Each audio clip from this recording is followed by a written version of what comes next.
नमस्कार, N V news में आपका स्वागत है। मैं हूं आपके साथ काव्य नौटियाल और आप देख रहे हैं राजधानी लाइव। दिल्ली के सीएम अरविंद केजरीवाल ने बुधवार को एक प्रेस कॉन्फ्रेंस कर किसानों के लिए मुआवजे का ऐलान किया। अरविंद केजरीवाल ने कहा कि किसानों की फसलें बेमौसम खराब हो गई हैं, किसान दुखी हैं, लेकिन किसानों की मदद के लिए हमेशा की तरह आम आदमी पार्टी की सरकार आपके साथ है। बर्बाद हुई फसलों के लिए सरकार प्रति हेक्टेयर 50,000 रुपए मुआवजा देगी। अरविंद केजरीवाल ने कहा कि किसानों को मुआवजा 45 दिनों के भीतर दिया जाएगा। अरविंद केजरीवाल ने किसानों से अपील की है कि किसान दुखी ना हो। इस वीडियो में देखें और वीडियो संबोधन के जरिए उन्होंने बहुत सी बातें जो है वो रखी। उन्होंने सीधी तौर पर कहा कि राहत जो है किसानों तक पहुंचाई जाएगी।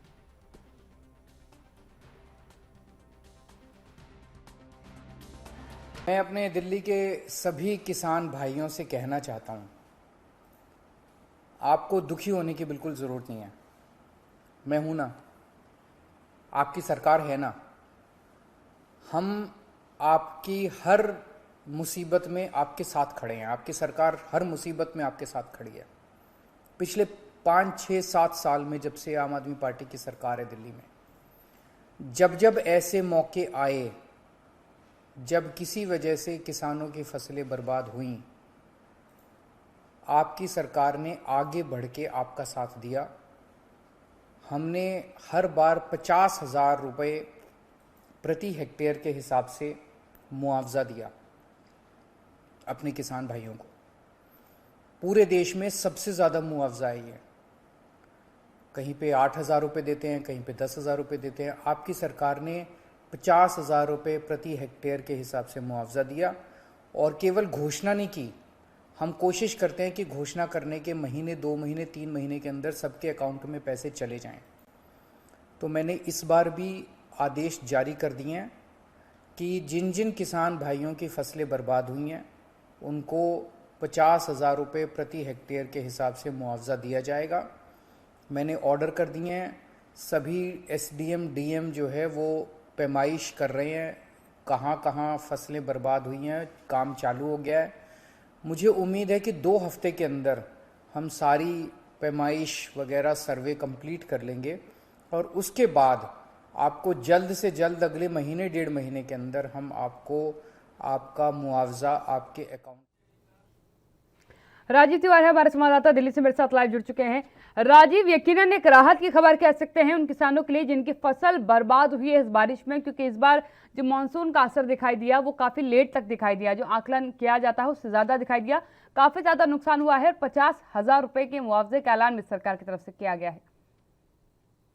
देखिए, सही कहा आपने। यहाँ पर बात करें आम आदमी पार्टी की, तो आम आदमी पार्टी लगातार कहीं ना कहीं आम आदमी के लिए ही काम करती है नजर आ रही है। और इसी को लेकर जिस तरीके से अरविंद केजरीवाल ने प्रेस वार्ता के अंदर ये स्पष्ट किया कि किसानों के साथ वो हर समय खड़ी है, और जिस तरीके से बेमौसम की जो बारिश हुई है उसकी वजह से जो किसानों की फसलें खराब हुई हैं उसको लेकर भी अब आम आदमी पार्टी की तरफ से लगातार बड़ी घोषणाएं की जा रही हैं, क्योंकि किसानों की जो फसलें खराब हुई हैं उससे किसानों का काफी बड़ा नुकसान भी हुआ है। और कहीं ना कहीं फसलों के साथ साथ उनको दिक्कतें भी आ रही हैं, क्योंकि जो उनकी जो लागत लगी हुई थी वो कहीं ना कहीं अब खतरे में पड़ रही थी। और इसी को लेकर अब जिस तरीके से दिल्ली सरकार के मुख्यमंत्री अरविंद केजरीवाल ने घोषणा की है, प्रति हेक्टर 50,000 रुपए हर किसान को दिए जाएंगे। और ये भी उन्होंने कोशिश की गई है कि जल्द से जल्द किसानों तक पहुंचाए जाए। और इसी के लिए लगातार कहीं ना कहीं आम आदमी पार्टी के जो मुखिया हैं वो लगातार कहीं ना कहीं किसानों के साथ खड़े होने की बात कर रहे हैं। और लगातार ये भी कोशिश की जा रही है कि डीएम के द्वारा या फिर कहें एसडीएम के द्वारा लगातार ये गौर किया जाए किन किन व्यक्तियों यानी किन किन किसानों की फसलें खराब हुई हैं उनका ध्यान रखा जाए और उनका जो मुआवजा है वो उन तक जल्दी से जल्दी पहुंचाया जाए। मगर इसके लेकर दिल्ली सरकार ने ये भी स्पष्ट किया कि और सरकारें जो हैं और राज्यों की सरकार जो है वो किसानों के लिए बड़ी घोषणाएं जरूर करती है, मगर किसानों तक वो सुविधाएं पहुंचा नहीं पाते हैं। मगर जिस तरीके से आम आदमी पार्टी के जो मुखिया है अरविंद केजरीवाल, उन्होंने स्पष्ट किया कि हम 45 दिनों के अंदर हर किसान तक उनका जो मुआवजा है वो पहुंचाएंगे। और कोशिश यही की जाएगी कि लगभग 15 दिनों के अंदर उन तक जो उनका मुआवजा बनता है वो उन तक हर तरीके से पहुंचाने की कोशिश की जाए। और अगर किसी को देरी भी होती है तो लगभग 45 दिनों के अंदर अंदर किसानों को तक उनका मुआवजा पहुंचा दिया जाएगा, वो भी उनके अकाउंट के अंदर। मगर जिस तरीके से आम आदमी पार्टी के मुखिया जो कह रहे हैं कि और राज्य जो हैं वो उनके किसानों तक उनके लिए वो घोषणाएं जरूर करते हैं, और वो घोषणाओं के साथ साथ वो धरातल पर काम नहीं करते नजर आते, और किसान जो है वो परेशान होते नजर आते हैं। मगर आम आदमी पार्टी की तरफ से बिल्कुल स्पष्ट कर दिया गया, वो हर दुख सुख के अंदर किसानों के साथ खड़े हैं। जी बिल्कुल राजीव, एक और अहम चीज़ है, अगर सर्वे की बात की जाए, क्योंकि सर्वे की शुरुआत कर दी गई है, कम वक्त दिया गया है टीम को कि जल्द से जल्द, क्योंकि सर्वे उनको करना है, क्या क्या मापदंड रहेंगे सर्वे के? देखिए, बिल्कुल सही कहा आपने। यहाँ पर बात करें जिस तरीके से मापदंड होगी, तो लगातार डीएम के द्वारा और एसडीएम के द्वारा लगातार टीम बनाई जा चुकी है। उसकी कोशिश ये की जाएगी 15 दिनों के अंदर अंदर हर व्यक्ति यानी कि हर किसान की जो भी फसलें नुकसान हुई है उसका रिकॉर्ड निकाला जाए और उनको उनका मुआवजा पहुंचाया जाए। मगर मुआवजा पहुंचेगा लगभग 45 दिनों के अंदर। 15 दिनों के अंदर हर तरीके से जो कमेटी होगी वो काम करेगी, एसडीएम की टीम काम करेगी, और किन किन व्यक्तियों की फसलें खराब हुई है इसके अंदर कोई कह सकते हैं कोई घुमा कर जल्दी अपने आप को किसान बताकर कोई चोरी छुपे के मुआवजा ना ले, ये भी गौर किया जाएगा। किसकी व्यक्ति की कहाँ पर फसलें हैं, कहाँ पर खेत है और कितने हेक्टर की जगह है, सारी चीज देखी जाएगी, और उसके बाद में ही उन तक मुआवजा पहुंचाया जाएगा। मगर किसानों तक जो उनका नुकसान हुआ है, यानी कि बेमौसम की जो बारिश की वजह से उनका जो नुकसान हुआ है, उसको भरपाई करने के लिए आम आदमी बिल्कुल अपने तरफ से कोशिश करती नजर आ रही है। और कहीं ना कहीं दूसरे राज्यों की सरकार जो है उनके लिए भी संदेश दिया जा रहा है कि आप लोग भी किसानों के साथ खड़े होइए, ताकि उनका जो नुकसान हो रहा है उनको कहीं ना कहीं उनका जो नुकसान की जो भरपाई है वो पूरी हो सके। मगर आने वाले दिनों के अंदर क्या आम आदमी पार्टी की तरफ से 45 दिनों के अंदर कह सकते हैं उनका मुआवजा पहुंचाया जाता है, या फिर उसमें देरी होती है तो किस तरीके की कार्रवाई होगी, और कहीं ना कहीं जो 45 दिनों के अंदर उनका मुआवजा पहुंचाने की बात की जा रही है वो कितनी जल्दी पहुंचाया जाएगा, और इसके अंदर कितनी बड़ी कार्रवाई की जाएगी और किसानों को कितनी बड़ी राहत मिलेगी, ये जरूर देखना होगा। जी बिल्कुल राजीव, एक अहम चीज़ है, क्योंकि 50,000 रुपये के मुआवजे का ऐलान किया गया है और समय जो है निर्धारित कर दिया गया है कि 45 दिन के अंदर जो है मुआवजा दे दिया जाएगा। किसान कितने आश्वस्त है इस फैसले के बाद, क्योंकि यकीनन एक किसान के लिए उसके फसल का नुकसान हो जाना अपने आप पे सबसे बड़ा दुख होता है। एक मेहनत करता है वो, उसके बाद उसका परिणाम अगर किसी भी कारणवश शून्य हो जाए और सरकार की तरफ से थोड़ी सी भी राहत उसे दी जाती है तो बड़ी राहत वो अपने लिए उसे मानता है। देखिए, बिल्कुल सही कहा आपने। यहाँ पर बात करें किसानों की, तो किसानों की जो फसलें जब खराब होती है तो उनकी जो लागत लगी हुई होती है, उनकी जो मेहनत लगी हुई होती है, वो कहीं ना कहीं बर्बाद हो जाती है, और वो कहीं ना कहीं सरकार से कुछ उम्मीद करते हैं कि सरकार उनके लिए कुछ राहत दे। मगर सरकारों की तरफ से बड़ी घोषणाएं जरूर की जाती है, चाहे वो और राज्यों की सरकारों का, यूपी की सरकार हो, हरियाणा की सरकार हो, पंजाब की सरकार हो, या फिर और राज्यों की सरकार हो, वहां पर घोषणाएं जरूर की जाती है। मगर घोषणाएं जो धरातल पर कहीं ना कहीं किसान जो है उससे नाखुश होते नजर आते हैं। मगर यहाँ पर बात करें जिस तरीके से आम आदमी पार्टी के जो मुखिया अरविंद केजरीवाल ने जिस तरीके से प्रेस वार्ता के अंदर बिल्कुल स्पष्ट किया कि आप कह सकते हैं हम किसानों के साथ खड़े हुए हैं, और उनकी जो प्रति हेक्टर की जो फसलें हैं वो उन तक उनका जो मुआवजा है 50,000 रुपए वो उन तक पहुंचाया जाएगा। और कोशिश भी ये की जाएगी कि लगभग 45 दिनों के अंदर यानी कि 1.5 महीने के अंदर उनका जो मुआवजा बनता है वो उनके सीधे अकाउंट में दिया जाए, ना कि उनके हाथ में दिया जाए। क्योंकि लगातार कहीं ना कहीं ये भी आरोप लगते नजर आते हैं कि किसान जो नकली किसान थे उन तक उनको मुआवजा फायदा उठाया गया है, अपने ही व्यक्तियों को फायदा दिया गया। मगर यहाँ पर सारा रिकॉर्ड रखा जाएगा, हर तरीके से ये कोशिश की जाएगी जो किसान है उन तक ही उनका मुआवजा पहुंचाया जाए, और ये भी गौर किया जाएगा जिस व्यक्ति की फसलें नहीं खराब हुई है उन तक कोई मुआवजा नहीं दिया जाएगा, जिनकी फसलें खराब हुई हैं और जिनको नुकसान हुआ है उन तक ही उनका मुआवजा पहुंचाया जाएगा। मगर कहीं ना कहीं आम आदमी पार्टी की तरफ से केंद्र सरकार के लिए भी मैसेज दिया जा रहा है, केंद्र सरकार भी कहीं ना कहीं किसानों के लिए कुछ इस तरीके के कदम उठाएं जिससे किसानों की जो फसलें खराब होती हैं या उनका नुकसान होता है उसकी भरपाई कहीं ना कहीं सरकारों की तरफ से होनी चाहिए। जी बिल्कुल राजीव, इसे एक अच्छी पहल मानेंगे, क्योंकि किसान पूरी तरीके से हिंदुस्तान के किसानों की अगर हम बात करते हैं प्रकृति पर निर्भर करता है, और अगर प्रकृति की चोट उस पर पड़ती है तो सरकार को यकीनन उसकी मदद करनी चाहिए। अगर इसका सियासी पहलू देखें हम राजीव, क्योंकि अभी तक तो चलिए ये एक सरकार की जिम्मेदारी है, नैतिकता बनती है कि उसके जो राज्य है, सूबा है, अगर वहाँ की जनता परेशान है तो उससे राहत पहुँचाए, लेकिन राजनीतिक फायदा क्या होगा इस फैसले का? देखिए, बिल्कुल सही कहा आपने। यहाँ पर एक चीज़ और समझनी होगी, जिस तरीके से किसानों के साथ के आम आदमी पार्टी खड़ी होती नज़र आ रही है, उनका मुआवज़ा भी देने की कोशिश कर रही है और यहाँ तक कि बहुत जल्द यानी कि इसकी शुरुआत यानी 15 दिन के अंदर सारा रिकॉर्ड बनाया जाएगा। उसके बाद में 45 दिनों के अंदर उनका फसलों का जो नुकसान होगा, वो किसानों तक पहुँचाया जाएगा, यानी कि भरपाई की जाएगी।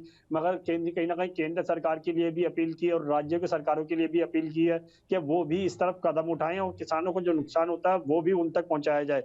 मगर यहाँ पर बात करें राजनीति फायदे की, तो कहीं न कहीं राजनीति फायदा बिल्कुल आम आदमी पार्टी को होता नज़र आएगा, क्योंकि जिस तरीके से आम आदमी पार्टी ने प्रति हेक्टर 50,000 रुपए का मुआवजा तय किया है, तो उससे कहीं न कहीं किसान जो है, वो आम आदमी पार्टी की तरफ झुकते हुए नज़र आएँगे और कहीं न कहीं जो मुआवजे की बात है, मुआवजा भी जब किसानों को जो उनको मिलेगा, तो नेचुरल बात है कि सरकार की तरफ ही झुकेंगे और उसी सरकार की तरफ झुकेंगे जो उन तक उनका मुआवजा पहुँचा रही है। तो यानी कि आम आदमी पार्टी को आने वाले दिनों के अंदर कहीं न कहीं किसानों का जो वोट बैंक है, सीधे-सीधे कहें तो वोट बैंक उन तक मिलता हुआ नज़र आएगा और यही चीज़ का फ़ायदा आम आदमी पार्टी को बड़े लेवल पर आने पर बिल्कुल होता हुआ नज़र आएगा और कहीं न कहीं इसको लेकर राजनीति भी होती नज़र आएगी, क्योंकि जिस तरीके से लगातार कहीं न कहीं आम आदमी पार्टी के ऊपर आरोप लगाए जाते हैं कि वो अपने-अपने लोगों के लिए फ़ायदा दे रहे हैं और कहीं न कहीं इसमें राजनीति की जा रही है, जनता को गुमराह किया जा रहा है। बिल्कुल। मगर कहीं न कहीं यहाँ पर किसानों को भी बिल्कुल समझ में आएगा कि जो उनका नुकसान है, हम्म। वो सिर्फ़ आम आदमी पार्टी ने ही भरपाई की है। अगर और राज्य की सरकारें भी इसके अंदर पहल करती हैं, तो कहीं न कहीं उनको भी किसानों का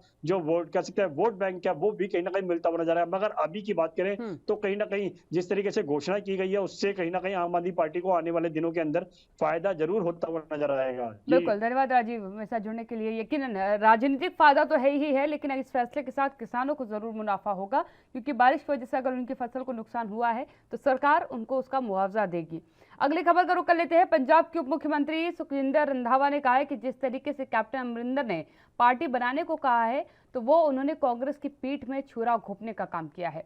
मेरे पिताजी ने इन्हें कांग्रेस ज्वाइन करवाने के बाद उन्होंने चुनाव लड़ा, उस समय दरबारा सिंह के खिलाफ उन्हें लड़ना नहीं चाहते थे। कैप्टन ने हमेशा अपनी राजनीति हित पर फैसले लिए हैं, पंजाब के लिए नहीं। रंधावा ने कहा कि अगर उस समय कांग्रेस कैप्टन अमरिंदर की बाह ना पकड़ती, जब सरदार बादल ने धक्का मार के बाहर निकाला था, तो आज वो इतने लंबे समय तक सीएम नहीं रहते। मैडम भट्टल ने जिस तरह कांग्रेस ज्वाइन करवाया था, उन्हें भी इनके ईर्ष्या का परिणाम झेलना पड़ा। लोकसभा में भी डिप्टी लीडर पार्टी के रहे और 23 साल कैप्टन पार्टी में रहे हैं और पार्टी सुप्रीमो के रूप में 19.5 वर्ष रहे। पर आज जिस तरीके से पार्टी के खिलाफ रहे और ये मौका परस्त लीडर हैं, इन्होंने सिर्फ अपने और अपने परिवार के बारे में सोचा है।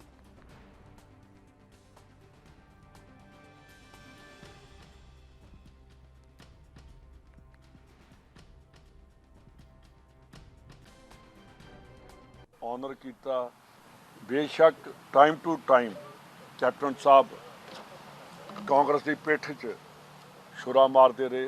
उन्होंने लैंगुएज च मैं कहूँगा कि वो जो कोई उन्होंने नाल नाराज़ होंदा सी तो उन्होंने ये कह देंगे ये बैक स्टैपिंग कर रहा। तो मैं कहना कि जो सब तो वड्डी की कांग्रेस के विच तो कैप्टन अमरिंदर सिंह ने कांग्रेस के नाल उस परिवार के नाल जिस परिवार ने 1980 के 1980 च नहीं, मेरे ख्याल है कि 1977 ਦੇ ਵਿੱਚ ਮੇਰੇ ਫਾਦਰ ਗਿਆਨੀ ਜੈਲ ਸਿੰਘ ਜੀ ਦੇ ਨਾਲ ਮਿਨਿਸਟਰ ਹੁੰਦੇ ਸੀ।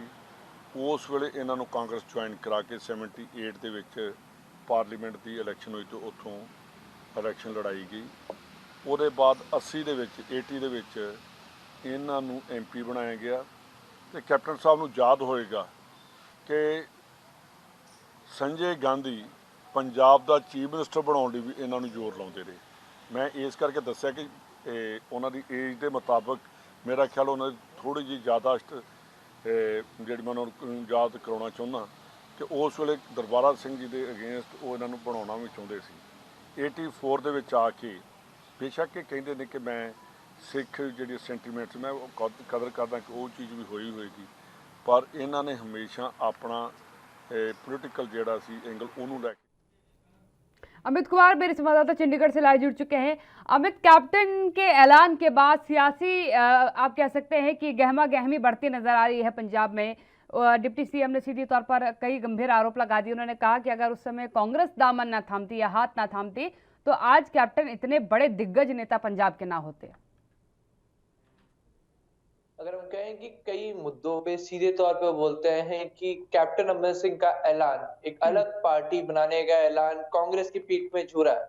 सीधे बोले कि एक विश्वासघात देखा है कि जहां कांग्रेस ने जब जब उनका साथ दिया, जब उनके साथ कोई भी नहीं था, जब एक समय अकाली दल ने उनको कोई भी सीट देने से, कहीं पूरे पंजाब में कहीं से भी इलेक्शन कंटेस्ट करने से मना कर दिया था, तो उस टाइम कांग्रेस ने उनको सपोर्ट किया था। तब उन्होंने कांग्रेस ने उनको एक, अगर हम कहें कि सीट लड़वाई थी या क्या हम कहें इलेक्शन लड़वाए थे।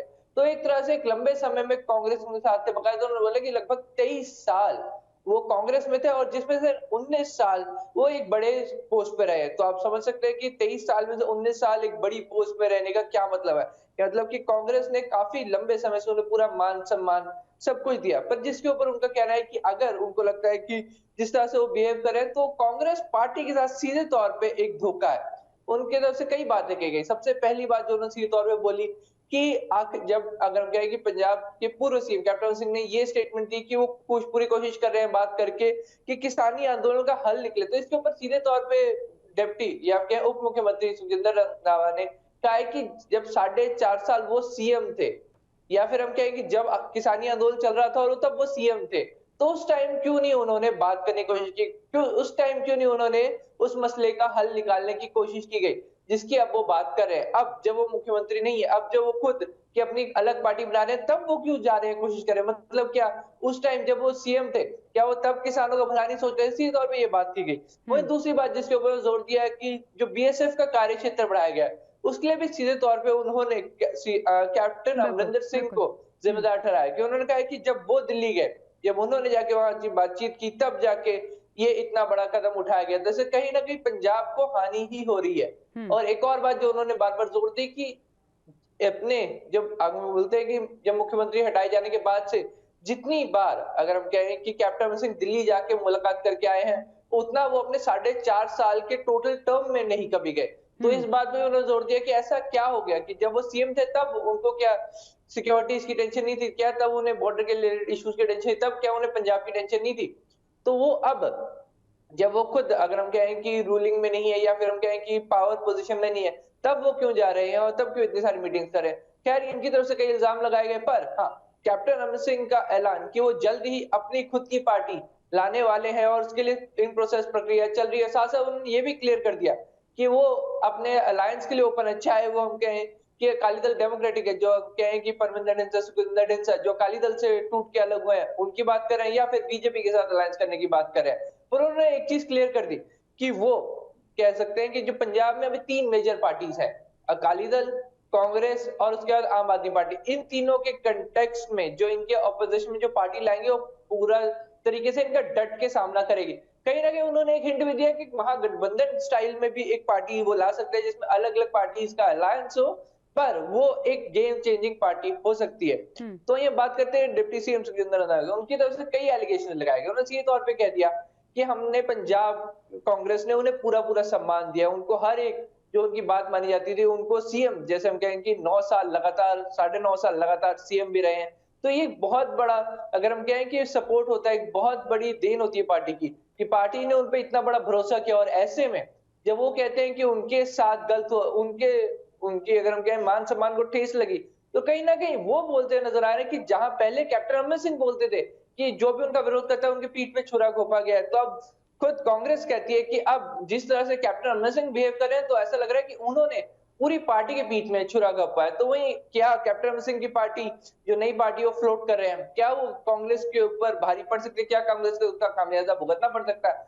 तो इस पर सीधे तौर पर कह दिया कि ऐसा कुछ नहीं होगा, अगर वो अपनी पार्टी लाएंगे तो अपना अस्तित्व ही खत्म कर देंगे। जी बिल्कुल बिल्कुल अमित, एक अहम सवाल यहाँ पर ये बनता है क्योंकि देखिए कैप्टन अमरिंदर सिंह की जब हम बात करते हैं पंजाब की सियासत में आज के समय में, तो एक बड़े नेता के तौर पर पहचाने जाते हैं, लेकिन उनका और ये कोई एकाएक लिया गया फैसला नहीं था, एक बड़ा कयास लगाया गया था। क्योंकि जब कैप्टन अमरिंदर सिंह ने पद से इस्तीफा दिया था और जब वो मीडिया से मुखातिब हुए थे, उन्होंने उसी दरमियान कह दिया था कि मेरे पास कई रास्ते खुले हुए हैं। उसके बाद जब उनकी अमित शाह से मुलाकात हुई, तब लोगों को लगा कि शायद ये भारतीय जनता पार्टी को ज्वाइन कर सकते हैं, और उसके बाद अब उनका ये निर्णय लेना कि मैं पार्टी ही अपनी अलग बनाऊंगा, ये कोई नया निर्णय नहीं था। और कहीं ना कहीं कांग्रेस को भी इसका आकलन था कि ऐसा कुछ कर सकते हैं कैप्टन अमरिंदर सिंह।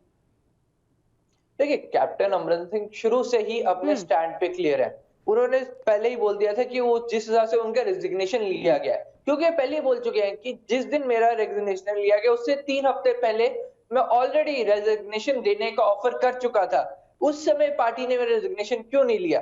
और इस तरीके से मुझे बेइज्जत करके, क्यों जिस तरीके से उन्होंने बोला कि उनको हटाया जाने की कवायद की जा रही थी, उनको बहुत ज्यादा इंसल्ट फील हुआ। तो उसमें उन्होंने बोला कि जिस तरह से मुझे बेइज्जत करके हटाने की कोशिश की जा रही है, फिर तब मैंने वो फिर रिजाइन दिया था। तो उसके बाद उन्होंने अपना स्टैंड उसी दिन, मतलब ये फर्स्ट डे से क्लियर रखा था कि जैसे ही जब मेरे लिए सारे ऑप्शंस खुले हैं, चाहे मैं अपनी पार्टी लाऊं, चाहे किसी पार्टी को ज्वाइन करूं, तो उसके एक बहुत बड़ा जाल वो ले आए थे। उनके इस स्टेटमेंट से ही हम कह सकते हैं कि कांग्रेस में खलबली मच गई थी और कांग्रेस शुरू से ही कोशिश कर रही थी किसी तरीके से कैप्टन अमरिंदर सिंह को मना के रिटेन करके रखे, क्योंकि एक मेजर फोर्स है। क्योंकि एक लंबे समय से अगर हम कहें दो लोगों का अस्तित्व, अगर हम कहें कांग्रेस में अगर हम बात करते हैं या फिर पूरे पंजाब में बात करते हैं जिनका अस्तित्व अगर हम लगातार बात करते हैं तो कैप्टन अमरिंदर सिंह है, क्योंकि जिनकी पहचान पार्टी से नहीं खुद के अपने से, पार्टी की पहचान एक समय में उनसे होती थी। तो आप देख सकते हैं कि इतना बड़ा रुतबा उनका रहा है। और ऐसे में ये सवाल कि क्या उनका अलग होना, कि पार्टी से जब वो अलग होंगे, क्योंकि आप देखिए एक तरह से स्टेटमेंट आ चुकी है और अटकलें शुरू हो चुकी है कि जब अगर हम कहें कैप्टन अमरिंदर सिंह अपनी नई पार्टी बनाते हैं तो कांग्रेस से कितने पुराने साथी उनके जाएंगे, क्योंकि कांग्रेस में भी उनके कई ऐसे साथी हैं जो उनके साथ अभी भी खड़े हैं। तब सवाल ये उठता है कि कौन कौन जाएगा, क्योंकि कई अटकलें लगी हैं कि कांग्रेस को एक बड़ा झटका लग सकता है। जैसे ही कैप्टन अमरिंदर सिंह अपनी पार्टी अनाउंस करते हैं तो कई विधायक जो अभी मौजूदा अगर हम कहें इन पावर में भी है तो वो भी कांग्रेस छोड़ के कैप्टन अमरिंदर सिंह के साथ जा सकते हैं। तो ऐसे कई अटकलें हैं और सवाल अब ये है कि कांग्रेस उसे किस तरीके से रोकती है, क्योंकि कैप्टन अमरिंदर सिंह की पार्टी बनाना हर एक पंजाब में जितनी भी पार्टियां जो इलेक्शन 2022 की तैयारी कर रही हैं उनके लिए एक खतरे की घंटी है, क्योंकि एक मेजर की फैक्टर वो रहने वाले हैं। बिल्कुल। अमित, क्या माना जाए, क्योंकि जिस तरीके से आपने कहा कि कैप्टन अमरिंदर सिंह अपना नया दल बनाएंगे और इसके साथ ही उनके साथ कई पुराने नेता जो हैं वो ऑलरेडी अभी शामिल हैं, कई से वो लगातार बातचीत भी कर रहे हैं, क्या यही एक डर है जो कांग्रेस में अब खुल करके दिख रहा है जिस तरीके से छुरा घोंपने की बात कही है? क्योंकि अगर राजनीतिक दल, क्योंकि अब जैसे कैप्टन ने कह दिया है कि मैं राजनीतिक दल बनाऊंगा, तो यकीनन जो उनके समर्थक है वो उनको ज्वाइन भी जरूर करेंगे और इसका खामियाजा कांग्रेस को भुगतना पड़ेगा। देखिए सीधे तौर पे खामियाजा हर एक पार्टी को भुगतना पड़ेगा। मैं ये नहीं कह रहा सिर्फ कांग्रेस को इसका खामियाजा होगा। कैप्टन अमरिंदर सिंह ने सीधे तौर पे कह दिया मैं हर एक के ऑप्शन के लिए, उन्होंने बीजेपी तक को भी बोला है कि हम बीजेपी को भी कंसिडर करेंगे, पर उन्होंने ऑफकोर्स ये रखी है कि पहले किसानी आंदोलन जो चल रहा है, जो किसान खेती कानून को लेकर जो विरोध चल रहा है, उसका कोई हल निकाला जाएगा और वो लगातार कोशिश भी कर रहे हैं। तो देखिए पंजाब की बात करूं तो सबसे अहम मुद्दा इस टाइम किसानी आंदोलन है और तीनों कृषि कानून है। और अगर किसी तरीके से कैप्टन अमरिंदर सिंह इस मुद्दे को सॉल्व करवा पाते हैं तो शायद उनसे बड़ा चेहरा या हम कहेंगे इस टाइम उनसे स्ट्रॉन्ग फेस फिर शायद पंजाब में और कोई होगा नहीं। खैर वो अटकलें हैं, वो आगे चल के बात होगी, पर अभी सवाल ये है कि इसके ऊपर वो घेरा भी जा रहा है। देखिए कांग्रेस लगातार ये कह रही है कि जब वो सीएम थे तब उन्होंने क्यों नहीं कोशिश की, तब उन्होंने पर्सनल लेवल पे क्यों नहीं जाके अमित शाह से मीटिंग की या फिर हम कहें कि पीएम से मीटिंग की, तो इन सबसे जाके उन्होंने मीटिंग खुद क्यों नहीं की, तब क्यों नहीं उन्होंने मसला हटाने की या हल करने की कोशिश की गई। पर अब जब वो नहीं है, जब अपनी खुद की पॉलिटिकल पार्टी एक फ्लोट करने रहा है, तब वो लगे हुए अपनी अगर हम कहें कि किसानों का मसला सॉल्व करने, तो मतलब क्या उनके दिल में खोट था। सीधे तौर पे सुखजिंदर राणा ने कहा था कि आखिर पहले क्या उनके लिए ये आंदोलन जरूरी था और अब वो इसका हल कराने में लगे, तो पहले भी वो शायद करा सकते थे पर वो कोशिश नहीं कर रहे थे, मतलब ये कहना चाहते हैं। तो ऐसे अटकलें लगाई गई। तो वही अब बात करते हैं कांग्रेस से कौन कौन टूट सकता है। देखिए कांग्रेस में अगर हम कहें एक मेजर फैक्शन अगर हम कहें कि पहले भी वो अपने शक्ति प्रदर्शन कर चुके हैं, रेजिग्नेशन से पहले उन्होंने अपना एक डिनर रखा था जिसमें कई विधायक पहुंचे थे, तब भी अटकलें थी कि 63 के करीब उनके विधायक पहुंचे थे, उसके बाद कई एक्स एमपीज और एमएलएज भी आए थे। तो आप समझ सकते हैं कि उस एक पार्टी में जितने लोग थे उनके कई खास पहुंचे थे, उसमें खैर सब ना आए पर एक मेजर चंक आ सकता है। और अगर एक मेजर चंक भी आता है, अगर मैं उसमें बोलूं कि 30 से 40 एक्टिव विधायक उनके पास आ जाते हैं, तो कांग्रेस के लिए वो एक बहुत बड़ा झटका होगा। तो ये एक फैक्टर हर कोई कंसिडर कर रहा है और इसी चीज को रोकने के लिए कांग्रेस पार्टी ने अपने इंटरनल स्टेप्स उठाने शुरू कर दिए हैं। पर उनमें अगर हम कहें कांग्रेस में अभी भी परेशानियां खत्म नहीं हो पाई, क्योंकि एक तरफ नवजोत सिंह सिद्धू और अभी भी नाराज चल रहे हैं, उनकी तरफ से बार बार सवाल उठाए जा रहे हैं। तो देखिए पहले 18 पॉइंट थे, अभी कुछ दिन पहले उन्होंने 13 पॉइंट्स रखे।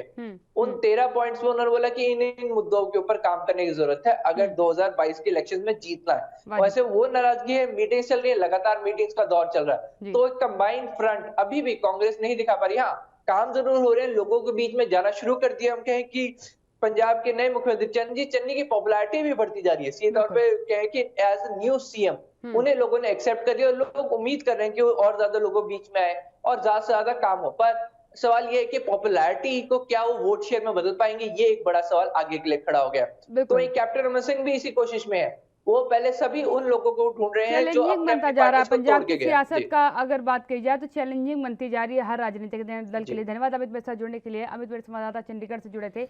यकीनन चैलेंजिंग है क्योंकि आगामी 2022 के चुनाव से पहले ही सियासत पूरी गहमा गहमी के साथ पंजाब में चल रही है। अगली खबर का रुख कर लेते हैं। केंद्रीय गृह मंत्री अमित शाह की जम्मू में 24 अक्टूबर को होने वाली रैली को सफल बनाने के लिए प्रदेश भाजपा पूरी ताकत झोंक रही है। अमित शाह जम्मू कश्मीर के 3 दिवसीय दौरे पर 23 अक्टूबर को आ रहे हैं। अनुच्छेद 370 की समाप्ति के बाद जम्मू में अमित शाह का पहला दौरा होगा। शाह की रैली में 1 लाख लोगों को लाने का लक्ष्य रखा गया है। प्रदेश भाजपा जम्मू के लोगों की तरफ से अनुच्छेद 370 हटाने पर अमित शाह का धन्यवाद करेगी। शाह 23 अक्टूबर को श्रीनगर पहुंचेंगे और जम्मू कश्मीर के सुरक्षा हालातों का जायजा लेंगे। कश्मीर में पिछले दिनों हुई हत्याओं को देखते हुए केंद्रीय गृह मंत्री का दौरा काफी अहम समझा जा रहा है। जम्मू में केंद्रीय मंत्री के आगमन पर उनके स्वागत, रैली में भीड़ जुटाने समेत हर कार्यक्रम को सफल बनाने के लिए प्रदेश भाजपा सक्रिय होकर के काम कर रही है। रैली के प्रति लोगों को जागरूक करने के लिए गत दिवस 6 रथ विभिन्न इलाकों में प्रसार के लिए भेजे गए हैं। रथों का मकसद ये है कि जम्मू क्षेत्र के लोगों को केंद्रीय गृह मंत्री अमित शाह की रैली का पता चल सके। तो अनुच्छेद 370 समाप्त होने के बाद ये पहला दौरा गृह मंत्री अमित शाह का जम्मू का होगा। प्रयास भाजपा कार्यकर्ता हैं वो लगातार यही कर रहे हैं कि तस्वीरों को और बेहतरीन तौर पर लेकर के सामने आ सके, यानी कि बड़ी तादाद में जो भीड़ है वो रैली में एकत्रित कर सके।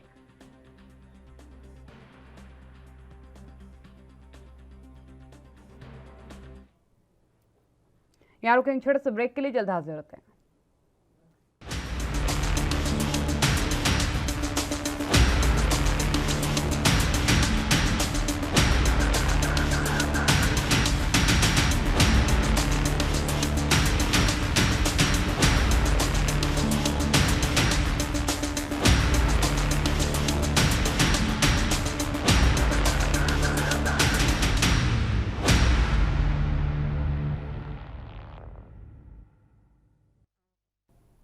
ब्रेक के बाद आपका स्वागत है। रविंद्र श्रीवास्तव हमारे संवाददाता जम्मू कश्मीर से हमारे साथ जुड़ चुके हैं। रविंद्र, अमित शाह का दौरा है और ये अनुच्छेद 370 हटने के बाद उनका पहला दौरा है। रैली भी होनी है। भाजपा लगातार प्रयास कर रहे हैं कि तस्वीरों को बड़ी खूबसूरती के साथ प्रस्तुत किया जा सके, बड़ी तादाद में भीड़ वहां पर मौजूद हो। क्या कुछ तैयारियां भाजपाइयों की तरफ से की जा रही है? की तरफ से पूरी तैयारी जो है वो कर ली गई हैं। 6 रथ जो हैं उनको तैयार किया गया है जो हर जिले में जाएंगे और भाजपा के द्वारा किए गए कार्यों को बताएंगे, लोगों के बीच में जाएंगे और वहां उनके सारे कार्य जो किए गए हैं अभी तक कश्मीर के अंदर जिस प्रकार से डेवलपमेंट की जा रही है, जम्मू के अंदर डेवलपमेंट की जा रही है, उसके बारे में लोगों को बताएंगे और लोगों को ज्यादा से ज्यादा इकट्ठे करने की कोशिश की जाएगी। मैं आपको बता दूं, धारा 370 हटने के बाद केंद्रीय गृह मंत्री अमित शाह का यह पहला दौरा है।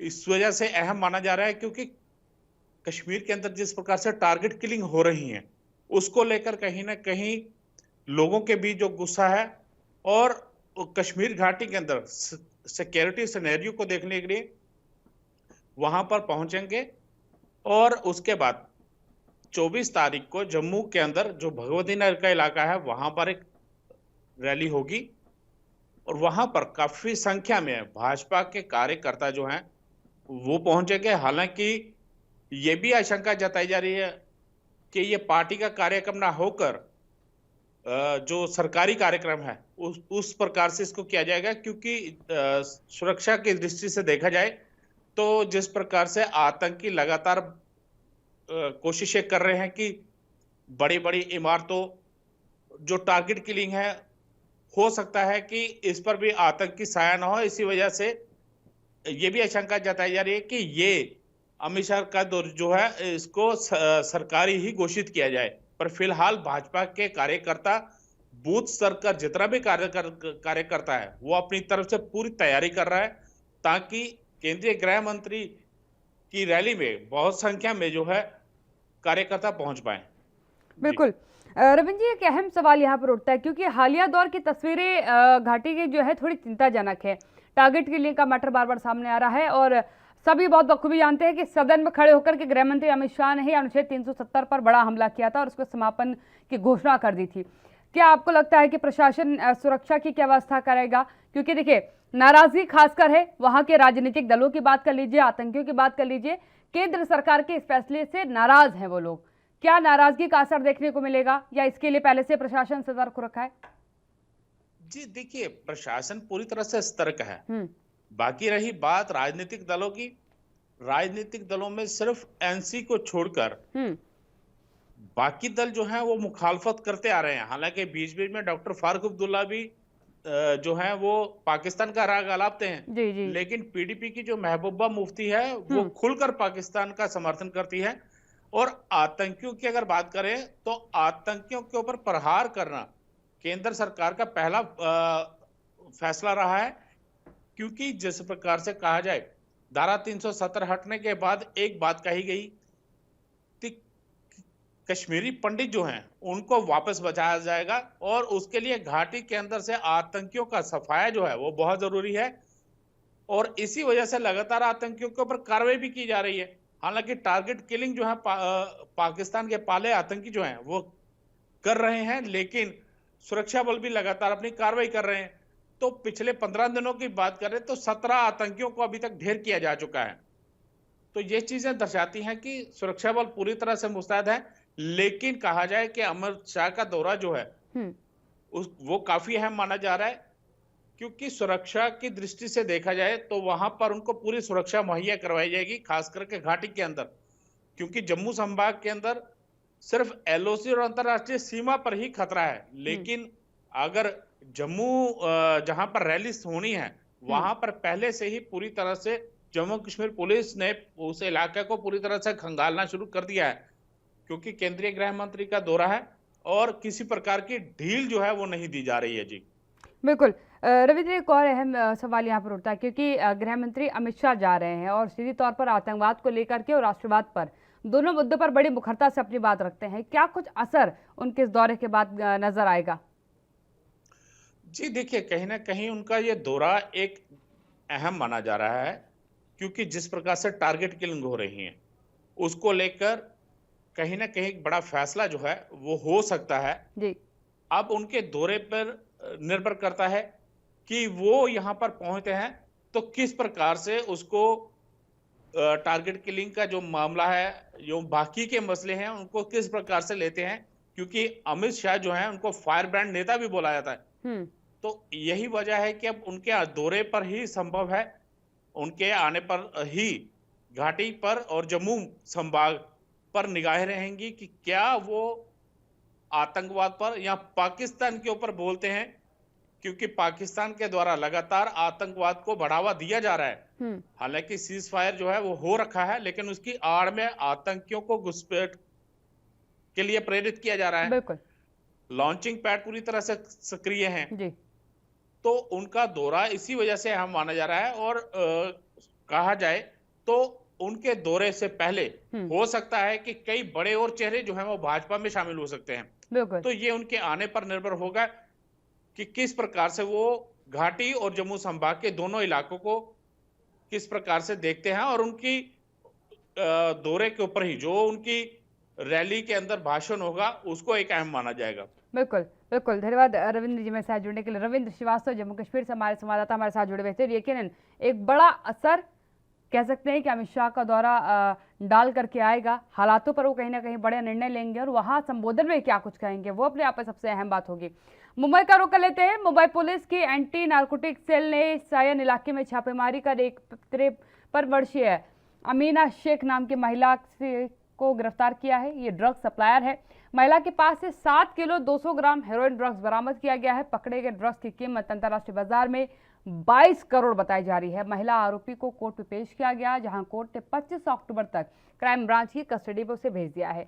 एंटी नारकोटिक सेल की घाटकोपर यूनिट को जानकारी मिली थी कि ड्रग्स की तस्करी होने वाली है और एक गैंग ट्रेनों और बसों के जरिए राजस्थान से मुंबई में हेरोइन ड्रग्स तस्करी करने वाला है। जिसके बाद एंटी नारकोटिक सेल के अधिकारी सायन में जाल बिछा के आरोपी महिला का इंतजार करने लगे। बस से जैसे ही महिला पार्सल उतारती है और उस खेप को ले जाने के लिए गाड़ी का इंतजार करती है, तभी अधिकारी मौके पर पहुंचते हैं, उसकी जांच पड़ताल शुरू कर देते हैं। महिला को जब उस पार्सल के बारे में पूछा जाता है तो वो मौके से भागने की कोशिश करती है।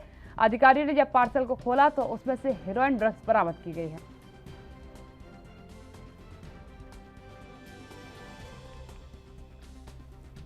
बड़ी सफलता आपको कह सकते हैं कि इस समय नारकोटिक्स कंट्रोल ब्यूरो को मिली है। लगातार एक अहम बात यह है कि लगातार जो एनसीबी है वो कार्रवाई कर रही है, चाहे वो बड़े नामी गिरामी चेहरे हो, चाहे छोटे छोटे ड्रग्स पैडलर्स हो, इन सभी पर उसकी नज़र है और लगातार नशे पर काम करती नजर आ रही है। देखिए, नारकोटिक्स कंट्रोल ब्यूरो लगातार ये प्रयास करता है कि अवैध रूप से जो नशा आ रहा है, समाज को सुधारने के लिए एक बड़ी मुहिम माना जाता है नारकोटिक्स कंट्रोल ब्यूरो को। जिस तरीके से इस महिला को गिरफ्तार किया गया है, 53 वर्ष इनकी उम्र बताई जा रही है, इनके पास पूरा सामान बरामद था, बड़ी तादाद में ड्रग्स इनके पास थे, हेरोइन इसके पास थे। और जब क्योंकि जानकारी मिली थी नारकोटिक्स कंट्रोल ब्यूरो को, तो उस आधार पर जांच की गई तो पता चला कि इनके पास वो पूरा ड्रग्स का सामान है, जिसके बाद कोर्ट में पेश किया गया है। 25 अक्टूबर तक न्यायिक जो कस्टडी है उसमें इन्हें भेजा गया है। और अहम बात यह है कि लगातार प्रशासन की तरफ से प्रयास किया जा रहा है कि महाराष्ट्र से नशे को समाप्त किया जाए, क्योंकि देखिए महाराष्ट्र अपने आप में एक अलग राज्य आप इसे कह सकते हैं, क्योंकि आर्थिक राजधानी ये हिंदुस्तान की है और दिन रात चलने वाला शहर है, सपनों का शहर कहा जाता है मुंबई को। और उस चीज के लिए कहीं ना कहीं अब इसको अलग तरीके से कन्वे किया जा रहा है। आपको याद होगा उद्धव ठाकरे ने हालिया बयान दिया था कि हमारी यहाँ की संस्कृति आंगन आंगन तुलसी की है, लेकिन जिस तरीके से मीडिया रिप्रेजेंट कर रही है या विपक्षी दल रिप्रेजेंट कर रहे हैं, वो ऐसे रिप्रेजेंट कर रहे हैं जैसे मुंबई में या महाराष्ट्र में घर घर जो है अफीम, चरस, गांजा बोया जाता है। लेकिन बड़ी तादाद में नारकोटिक्स का वहाँ मिलना, नशीले पदार्थों को वहाँ मिलना अपने आप में कई सवाल खड़े करता है कि क्यों आखिरकार लगातार महाराष्ट्र से इस प्रकार की धरपकड़ हो रही है। 22 करोड़ का ड्रग्स बरामद हुआ है। इससे पहले भी कई बार ऐसे मामले सामने आ चुके हैं। आर्यन खान का मुकदमा भी इस समय कंटिन्यू चल रहा है, उनकी भी जो जमानत याचिका थी उसे खारिज कर दिया गया है। आज बॉम्बे हाईकोर्ट इस मामले पर सुनवाई करेगा। एनसीबी किसी भी तरीके से किसी को बख्शना नहीं चाहती है। आर्यन खान केस में भी अगर आप इसका उदाहरण ले लीजिए तो हर प्रयास किया गया बचाने का, लेकिन एनसीबी ने इतनी दलीलें दी कि अभी तक 2 अक्टूबर से, क्योंकि आर्यन खान गिरफ्तार है और अभी तक उन्हें जमानत नहीं मिल पाई है। सत्यप्रकाश सोनी मेरे संवाददाता मेरे साथ मुंबई से जुड़ चुके हैं। सत्यप्रकाश जी, क्या कहेंगे आप, क्योंकि देखिए लगातार एनसीबी की कार्रवाई जारी है, ड्रग्स पर धरपकड़ कर रही है, 22 करोड़ की ड्रग्स एक बार फिर बरामद हुई है। बिल्कुल, देखिए मुंबई के एंटी नार्कोटिक्स सेल ने एक बार फिर से कार्रवाई करते हुए एक महिला को गिरफ्तार किया जिसका नाम अमीना शेख है, जो राजस्थान से मुंबई में ड्रग्स तस्करी को अंजाम देती थी। फिलहाल उसके पास से 7 किलो 300 ग्राम हेरोइन बरामद की गई, जिसकी कीमत करीब 22 करोड़ रुपया बताई जा रही है। दरअसल यह महिला काफी लंबे समय से ड्रग्स की तस्करी करती है। पहले वो अपने पति के लिए ड्रग्स खरीदती थी, जिसके लिहाज में 2015 में वह 1 साल जेल में रही थी। इसी दौरान उसकी मुलाकात तमाम ड्रग्स तस्करों से हुई थी, जिसको लेकर उसके जो है मन में कहीं न कहीं ड्रग्स को लेकर तमाम भावनाएं उठी और लगातार जो है ड्रग्स की तस्करी करने में लग गई। जी बिल्कुल सत्यप्रकाश जी, एक अहम सवाल यहाँ पर आता है, क्योंकि अभी हालिया बयान आपको उद्धव ठाकरे का याद होगा जब उन्होंने कहा था कि हमारी संस्कृति जो है आंगन आंगन तुलसी की है। लेकिन जितनी बड़ी तादाद में महाराष्ट्र से लगातार जगह जगह से ड्रग्स मिल रहे हैं, कहीं ना कहीं फॉर्मेट चेंज हुआ है, कल्चर चेंज हुआ है। और इस पर अगर एनसीबी कार्रवाई करती है या फिर नारकोटिक सेल कार्रवाई करता है तो सवाल उठाने शुरू कर दिए जाते हैं, जबकि यकीनन ये काबिल तारीफ काम है कि ड्रग्स की बड़ी खेप को लगातार बरामद किया जा रहा है और कार्रवाई हो रही है। बिल्कुल काबे जी, देखिए आज जिस तरह से एनसीबी एक के बाद एक कार्रवाई कर रही है, एनसीबी के तमाम अधिकारियों का नाम हो रहा है, लगातार लोगों सराहना भी कर रहा है। लेकिन महाराष्ट्र में जिस तरह से लगातार ड्रग्स का जाल फैला हुआ है, ड्रग्स का कारोबार बड़े पैमाने पर किया था, खासकर मुंबई में, क्योंकि मुंबई में आर्थिक राजधानी मानी जाती है। तमाम बॉलीवुड के सितारे रहते हैं, टीवी सीरियल के तमाम सितारे रहते हैं, कई सीरियल से यहीं से बनते हैं और बिगड़ते हैं। तो जाहिर तौर पर इन लोगों के पास से ही जो है ड्रग्स बरामद किया, तो जाहिर तौर पर यह माना गया है कि बॉलीवुड में ड्रग्स का जाल पूरी तरह से फैला हुआ। खासकर मुंबई, जब विदेशों से ड्रग्स आता है, राजस्थान से ड्रग्स आता है, तो जाहिर तौर पर यह बड़ी बात हो जाती है कि इन पर तुरंत कार्रवाई की जाए। इसी को लेकर एंटी नार्कोटिक्स सेल और नार्कोटिक्स कंट्रोल ब्यूरो लगातार ये काम कर रही है कि किस तरह से ड्रग्स के नेटवर्क को तोड़ा जाए। लेकिन जिस तरह से लगातार एक के बाद एक ड्रग्स की बड़ी खेप बरामद हो रही है, वो कहीं न कहीं मुंबई महाराष्ट्र के लिए चिंता का विषय है। बिल्कुल। सिद्ध प्रकाश जी, अगर बात करी जाए ड्रग्स की, ये इतनी बड़ी तादाद में खेप आ रही है, इसका मतलब इसका कंजम्पशन भी इतनी बड़ी तादाद में है। क्या कंजम्पशन वालों को भी नारकोटिक्स कंट्रोल ब्यूरो के रडार पर उछल रहे हैं? क्योंकि ये पैडलर्स तो पकड़े जा रहे हैं जो बेच रहे हैं, लेकिन कोई तो है जो इनसे मंगा भी रहा है। देखिए, कंजम्पशन का भी चार्ज उतना ही है जितना खरीदी बिक्री करते। जाहिर तौर पर अगर खरीदी बिक्री नहीं होती तो इतनी बड़ी मात्रा में ड्रग्स मुंबई महाराष्ट्र में की खेप आती नहीं है और इसको भेजा नहीं जाता। तो जाहिर तौर पर कहीं ना कहीं कंजप्शन काफी ज्यादा है, काफी लोग हैं जो ड्रग्स लेते हैं, काफी लोग इसमें शामिल है जो ड्रग्स की तस्करी करते हैं। इसी लिहाज से ये देखा जा रहा है कि मुंबई महाराष्ट्र में बड़े पैमाने पर ड्रग्स की तस्करी की जा रही है, जिसको लेकर लगातार तमाम जो जांच एजेंसियां वो शिकंजा कसती हुई नजर आ रही। बिल्कुल। सत्य प्रकाश, एक और अहम सवाल, क्योंकि देखिए जब हम समुद्री तटों की बात करते हैं, क्योंकि बॉर्डर एरिया है और सबसे अलग तरीके से अगर आप महाराष्ट्र को देखिए, एक अलग राज्य है, आधुनिक राज्य है और बहुत तेज गति से चलने वाला राज्य है, लेकिन ड्रग्स की चपेट में आता नजर आ रहा है। चाहे बॉलीवुड की बात कर लीजिए, चाहे मॉडल इंडस्ट्रीज की बात कर लीजिए, फैशन इंडस्ट्रीज की बात कर लीजिए, स्टूडेंट्स की बात कर लीजिए, एक बड़ी तादाद ड्रग्स की है। सरकार का इस पर ढीला रवैया क्या महाराष्ट्र की छवि को खराब नहीं करता, क्योंकि देश की आर्थिक राजधानी और पूरी तरीके से ड्रग्स की जद में? बिल्कुल, देखिए सरकार किसी की भी हो, लेकिन अगर ड्रग्स की तस्करी हो रही है, ड्रग्स के बड़े बड़े रैकेट्स पकड़े जा रहे हैं, बिल्कुल, इनके खुलासे हो रहे, तो जाहिर तौर पर महाराष्ट्र सरकार की सुरक्षा को देखते हुए यह कहीं कहीं माना जाएगा कि कहीं कहीं लूप होल है सर। लेकिन जिस तरह से यह जानकारी मिली थी कि समुद्र के जरिए, हवाई यात्रा के जरिए विदेशों से ड्रग्स मुंबई में आता है, राजस्थान से ड्रग्स मुंबई में आता है, गुजरात से ड्रग्स मुंबई में आता है, तो कहीं न कहीं ये जो बॉर्डर पर सुरक्षा तैनात की गई है उसके ऊपर भी सवालिया निशान खड़ा होता है कि आखिर किसकी चूक है। जाहिर तौर पर जिस तरह से अभी पिछले दिनों राजस्थान से बड़ी खेप जो ड्रग्स की मिली थी उसमें भी जांच होनी चाहिए, इसको लेकर भी सवाल खड़ा किया गया था।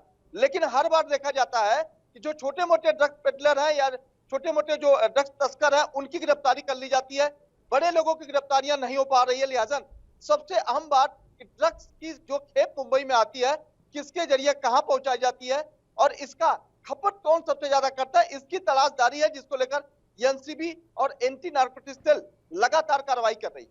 बिल्कुल। लेकिन सत्य प्रकाश, एक सवाल यहाँ और उठता है, नारकोटिक्स कंट्रोल ब्यूरो की बात कर ले चाहे नारकोटिक्स सेल की बात कर ले, दोनों जब कार्रवाई करती है तो कोई ना कोई सवाल खड़ा कर देता है। आर्यन खान केस इसका एक बड़ा उदाहरण है। आर्यन खान केस में कोर्ट ने भी कल माना है कि कहीं ना कहीं ड्रग्स केस में पूरी तरीके से आर्यन खान इन्वॉल्व है और इसीलिए उन्होंने उनकी जमानत याचिका को खारिज किया है। लेकिन सरकारी पहलू की बात कर लूँ, चाहे आप एनसीपी की बात कर लीजिए, चाहे आप बॉलीवुड की बात कर लीजिए, सीधे तौर पर उनके एक बड़े चेहरे होने को लेकर के लोग कह रहे हैं कि इसलिए उन्हें फंसाया गया है। आरोपों को जब आधार दे दिया गया है, सबूत दे दिया गया है, तो उस आधार पर उनका बचाव करना, उद्धव ठाकरे भी क्योंकि कहीं ना कहीं इस मामले को लेकर के बचाव करते नजर आए थे। बिल्कुल, काफी निंदनीय बात है क्योंकि जिस तरह से नवाब मलिक लगातार यह कह रहे हैं कि एनसीबी की कार्रवाई छूटी है, एनसीबी ने कोई कार्रवाई नहीं की है, तो जाहिर तौर पर महाराष्ट्र सरकार को भी इस पे जवाब देना चाहिए, क्योंकि किसी एक अधिकारी के ऊपर इस तरह का बयानबाजी करना, खासकर जब मामला कोर्ट में चलता हो, कोर्ट एक खुद कह रही है कि आर्यन खान एक रईस परिवार से एक बड़ी प्रोफाइल है, जाहिर तौर पर आर्यन खान की अगर जमानत मिलती है तो बाहर जाकर इसको प्रभावित कर सकते हैं।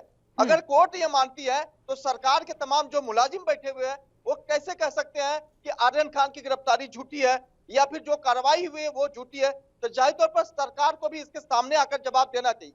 बिल्कुल सत्य प्रकाश, लेकिन एक बात अहम है कि लगातार होती इन कार्रवाइयों के बाद जो ड्रग पैडलर्स हैं उनमें एक खौफ का माहौल जरूर होगा और तरीके जरूर बदले जाएंगे। जब तक सीमा पर सुरक्षा पुख्ता नहीं की जाती और अधिक जैसे ईमानदार अधिकारी अभी हम एनसीबी में देख पा रहे हैं जिनकी तरफ से ये कार्रवाई लगातार की जा रही है, कई सवाल खड़े होने के बावजूद वो कार्रवाई कर रहे हैं, इसी तरीके से स्थानीय प्रशासन को भी कहीं ना कहीं मदद करनी होगी। बिल्कुल काबा जी, एक छोटी सी बात बता देता हूं कि आर्यन खान से जब पूछताछ की जा रही थी, आर्यन खान ने खुद नारकोटिक्स कंट्रोल ब्यूरो के अधिकारियों को बताया था कि उनके पापा यानी कि शाहरुख खान ने आर्यन खान से कहा था कि संभल के रहिएगा, एनसीबी लगातार कार्रवाई कर रही है।